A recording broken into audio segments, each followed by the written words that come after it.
The dwarven expedition to the north has failed. The few survivors stand surrounded by enemies, with no hope for survival as death closes in around them. But what is this? Out of the cold mists, yes, a mighty man, Wolfgar the Undying, the last of the demigods.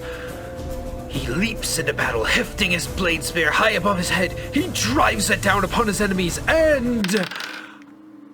oh, it's a 2. Okay, well, Wolfgar the Mighty has a second attack, and with it he rolled 6. Does this remind you of melee combat in your games? Does your melee combat feel a little bit dwarfed by the coolness of magic? Then you should stay tuned, because I'll be giving you 3 ways to fix your peasant-level melee combat in your tabletop role-playing games and pull it up to the epic level where it deserves to be. Today, on Writing and Role-Playing.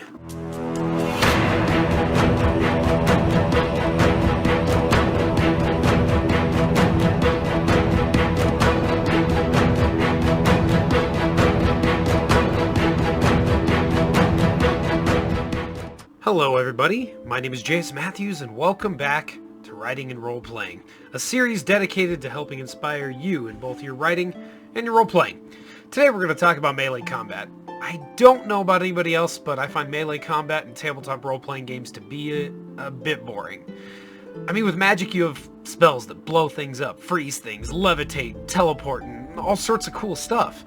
But with melee you just kind of swing at your enemies and either you hit or you miss.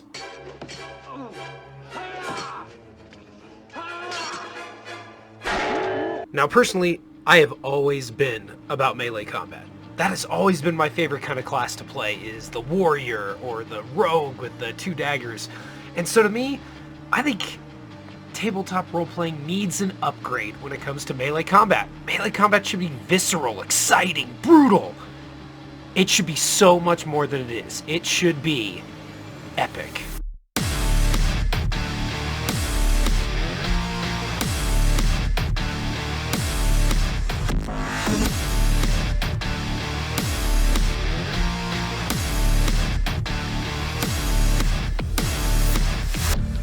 So I set out to improve the melee combat in my game, and I wanted to share 3 ideas with you today. If you're tuning in because you're more of a writer and less of a role player, then don't worry, I have some advice for you as well. So let's go ahead and jump into our very first suggestion. So my first suggestion here is the least controversial and the easiest to implement. It's also one that you as a DM should already be doing, and that is narration. Narration can completely change the way your players are seeing and the way they feel your combat, and it can also take your combat from that humdrum feeling to the epic clash of steel that you want it to be. There are 3 aspects to narration. The first one is description, the second one is going to be setting, and the third is the rule of cool. So let's go ahead and talk about all 3 of these. The first thing you need to understand is the description. Combat description stems from the idea that you're not hitting and missing. My first encounter with D&D and role-playing in general was actually a game called Baldur's Gate, and I remember being so frustrated when I would constantly miss enemies. It also kind of made me think of Morrowind, where there's something standing right in front of you and you're just missing it. Yeah, not the most fun. In fact, it was quite annoying just to be consistently missing an enemy that's right in front of your face. Granted, I absolutely love Morrowind now, and I would change nothing about it, but I was a young child. Actually, no, I wasn't a young child. Pretty sure I was like 18. I still couldn't figure it out. But once I did, absolutely loved the game. But here's the thing. Instead of thinking of melee combat in terms of missing and hitting, think of it from the point of view of actual combat. You don't miss. Your attack is deflected. Your enemy doesn't miss when he swings at you, but rather he mercilessly batters your shield. You don't hit an enemy. You slash, you stab, you gouge, you impale, you eviscerate them. These descriptions should also be different depending on the style of game you're playing. If you're playing high fantasy, your combat descriptions are going to be different from those of a grimdark RPG. Think of something like, Warhammer versus Lord of the Rings versus something like Warcraft. I've also seen newer tabletop role-playing games that come with descriptions for hits based on charts. But another great way is to read good books. Go read, Conan the Barbarian if you're looking for a bit more grimdark sort of fighting. If you're looking for a little bit more fantasy action adventure, go check out someone like Brandon Sanderson. All of that is going to help you improve your combat descriptions. Now, I can't take full credit for this suggestion. I actually kind of stole it from Professor Dungeon Master at the Dungeon Craft channel. He has an awesome video going fully in depth into this, so I'm going to put that in the description and leave that there. And instead, we're going to move on to the second part of this suggestion, and that is setting. Now, setting plays a huge part in making combat fun, especially melee combat. Are you fighting on a frozen lake where the surface is cracking beneath you? Or perhaps you're fighting upon the ancient ruins of an old, civilization. Or perhaps you're fighting in the dank, dark dungeons of some long-forgotten dwarvish city, and now you're facing down hundreds of goblins, or perhaps something significantly more terrifying. But this setting really plays a part in it, and make the terrain part of your combat. If you're using Mind's Eye, that's going to be a little bit, it can be either harder or easier. If you're using terrain, obviously you just need to have the terrain. For me, I love building things, but that's a really big part of making your melee combat fun. Give players different aspects to the scenery. If they want to, have jump off a roof and drive their sword into the top of the head of the enemy, let them do it. That's awesome. And that leads us into our last part of this suggestion, and that is the rule of cool. I'm pretty sure you've heard of this if you're familiar at all with tabletop role-playing games, but the idea is if your players want to do something and it's plausible, let them do it. In fact, if it's something really cool, give them advantage. If my player does want to jump off the side of, the ruins and slash down upon the goblins, I'm going to let him do it. Go ahead. In fact, I might give him advantage just because he's leaping and slamming his sword down onto this, this orc. And that kind of stuff is really fun. And that really adds to, again, the description, the scenery, and that idea of giving your players freedom to do different things. And again, if a player asks, hey, we're in a tavern, can I pick up a bottle and throw it at this guy's head? Yes, you can. If you're fighting in, sort of a dungeon, hey, is there a chain? Can I pick it up and try to, lasso this guy with a chain? Yes, you can. Do it. So again, this first suggestion, I think anybody should be doing. Take that really seriously, that narration. Go read good books and go focus on that idea of what words you're going to use to describe what's happening during your combat. So, narration, it's description, it's setting, and it's the rule of cool. Now, this next suggestion is going to be a bit more controversial, but for you purists out there, just hear me out before you bust out your pitchforks and torches.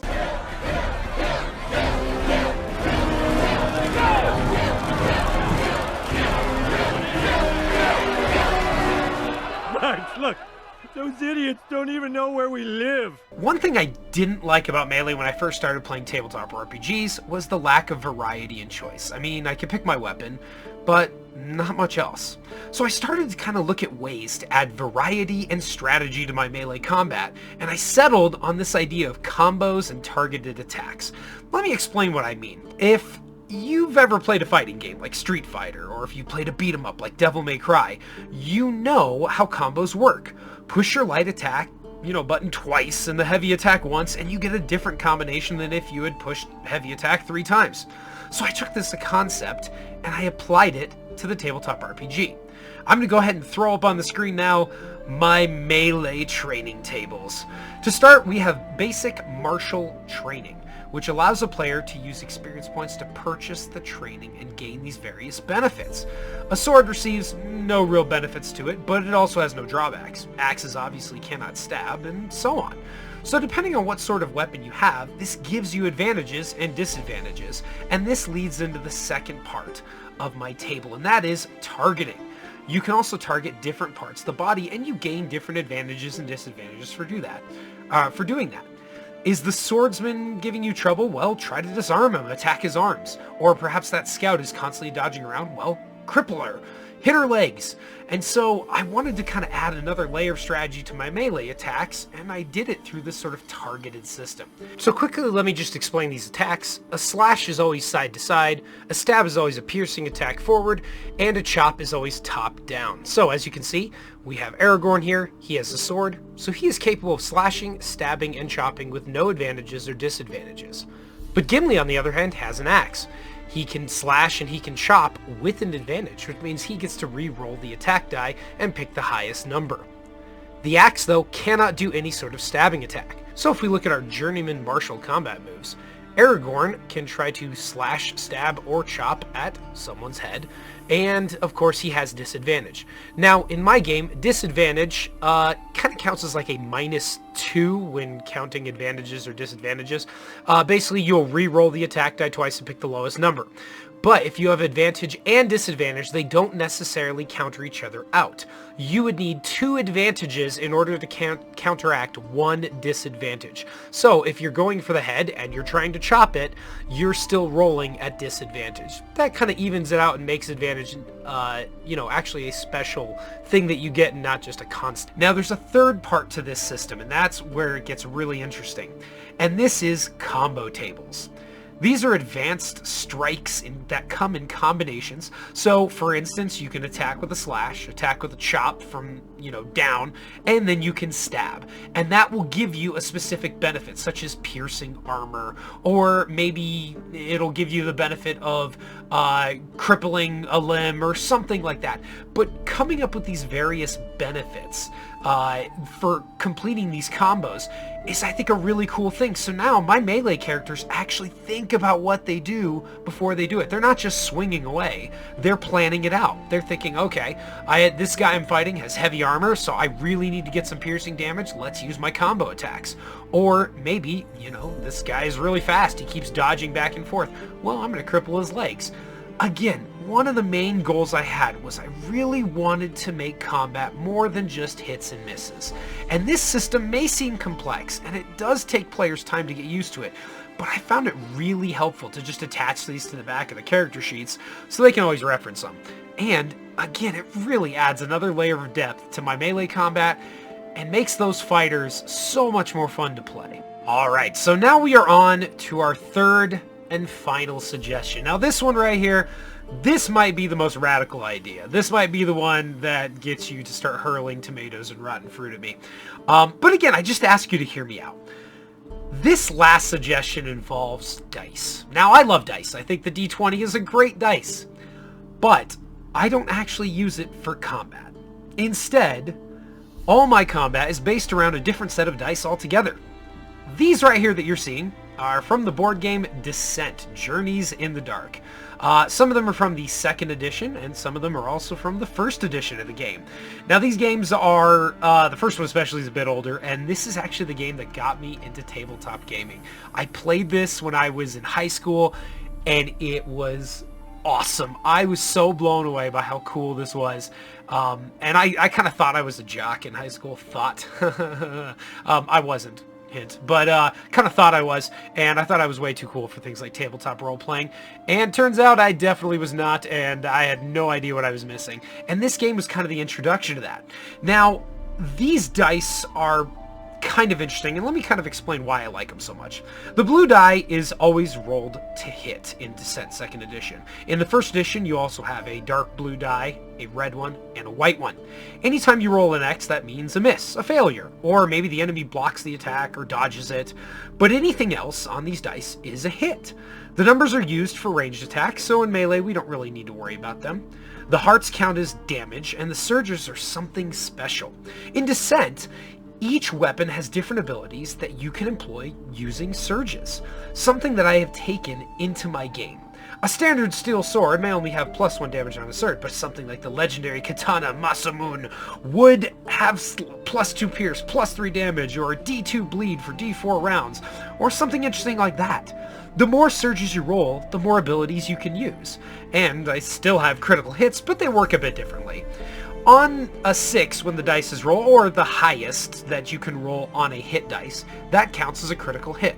In my game, your critical hit damage scales with your luck modifier. This is a stat that I've added in, an attribute, and I'll show you in later episodes my actual character sheets that I use, because I actually don't use the D&D character sheets. I use my own, and I use my own attributes and game systems, as you can tell, and I tend to get a bit crazy with it, but this normal critical hit gains +1 damage that ignores armor. So with 3 points in your luck attribute, you would actually receive an additional damage that ignores armor. Every time you roll that crit, you're basically getting free damage that ignores armor and just really starts crushing your enemies. Now there's one last thing here that I have to discuss, and that is these dice at the bottom there, the brown, gray, and black dice. Now, these are defense dice. Instead of using a d20 to hit, obviously I use different dice, but I also use armor as mitigation, not as to hit. So, for instance, in D&D, let's say you're armor class 15, someone rolls a 14, they just don't hit you. If they roll a 15 or higher, they hit you, and then they deal damage. In my game, you roll to hit, obviously, and let's say you deal 5 damage, then the person you attacked quickly rolls their defense dice, which could be a brown, a gray, black, or even a combination of those, and they then get to mitigate the damage based upon what they roll. I also have a dodge mechanic, but I'll go over that in another video as well. That one I kind of based off of something like the Dark Souls board game where you can dodge and actually avoid damage, but if you don't, you basically just take it in the face. And so yeah, I really like the idea of damage mitigation. It really makes armor a lot more interesting. I'll even show you some of the armor cards that I've made. There's also a lot that come with the game that I also use. But yeah, I really like the idea of armor as mitigation instead of to hit. I think that makes a little more sense, and I really love including these dice. Again, I'll make another video on that sometime, kind of explaining my full reasoning behind it, but using these different dice is such a fun way to alter melee combat, and again, give them options. Now we have 3 different ways to add layers to our combat. We have the narration that makes it a bit more exciting. We have the, the setting especially, where my players can do all sorts of unique and fun things. And then of course we have the rule of cool that goes along with that. We also have the new dice. We have this idea of surges and weapons being different and unique and interesting. And then of course we have the combo system, which I think is my favorite thing, and honestly I'm probably going to make a separate video just explaining that. So stay tuned for that. I think I'll go in depth a little more and explain why I do it and how to use it, and I'll probably eventually create some sort of Patreon or something like that where you guys can download the combo system yourself if you want to try it out. Personally, I think it's really cool, and if you use it, it's completely compatible with the D20, so you don't have to use the special dice to go with it. So there it is. 3 ways that you can improve melee combat in your game. Some a little bit easier to use, some a little bit more radical. But you guys let me know what you think in the comments about my ideas. Do you agree with them? Do you like them? Maybe you don't. Do you like just writing just rolling a regular D20? All of that is okay. But you let me know in the comments what you think about this. And if you want to try it yourself, definitely let me know. I'll try to get some copies of these different things up so that you guys can use them. Or if you have a copy of Descent, try those dice out, see what you think. Anyways, what do you do to make combat more enjoyable? Make sure you let me know in the comments. Also, I plan on doing some more videos on what I do with ranged combat and magic as well, because I've completely altered the way I use magic in my world, and ranged combat is significantly different as well. Thanks again for tuning in. I really hope you guys enjoyed this episode and found it kind of interesting. If you did, leave a like, maybe even subscribe, and hit that little bell icon so you can make sure that you don't miss any of my videos. Right now I'm releasing one about every 2 weeks. The idea is every other Wednesday I'm going to be coming out with a new video dealing with the writing and role-playing stuff, while also trying to keep up with my video game ones. But anyways, thanks again for tuning in. I hope you guys enjoyed this. I will see you in the next episode, and good luck with all your writing and role-playing.